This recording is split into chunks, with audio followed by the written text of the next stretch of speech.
দেখো তোমরা এখানে কলকার জন্য যে তুলিগুলো ইউজ করো, এটা হচ্ছে লোকাল একটু ক্লোজ নিয়ে আসো। দেখো এটা হচ্ছে একটা লোকাল তুলি, এটাও হচ্ছে সোনাইয়ের মানে 40 তুলি, আর এটাও হচ্ছে সোনাইয়ের একটা 40 তুলি, কিন্তু তফাৎটা দেখো তোমরা, এই হচ্ছে তফাৎ।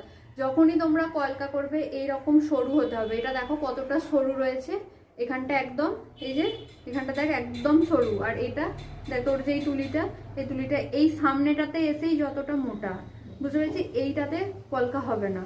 কলকার জন্য সবসময় এটা এই ধরনের তুলি ইউজ করতে হবে, ঠিক আছে? সামনের মুখটা যেন এরকম হয়।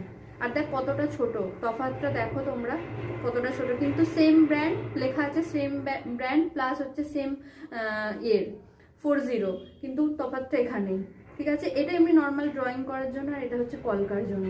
আর যত্ন সবসময় যখনই ফেব্রিকের এটা ধরো যখনই তোমরা কলকা করবে সবসময় ব্রাশটাকে খুব সুন্দর করে তুলিটাকে যত্ন নিতে হবে। এই যে যখনই আমরা ফেব্রিকটা নেব না, ফেব্রিকটা সবসময় এইভাবে না, হ্যাঁ, ফেব্রিকটাকে সবসময় এইভাবে নিতে হবে, যাতে সামনের এই মুখটা কি হয় কোনোভাবে না হয়, বেশি প্রেসার করা যাবে না, একদম এইভাবে সামনে নিয়ে করতে হবে। আর সবসময় ক্লিন করে রাখতে হবে, সবসময় জল দিয়ে ধুয়ে, না হলে এখানটা খুব শক্ত হয়ে যায়। হয়েছে তো শক্ত? তোমার হয়েছে তো? সবসময় এটাকে ক্লিন করে রাখবে, ঠিক আছে?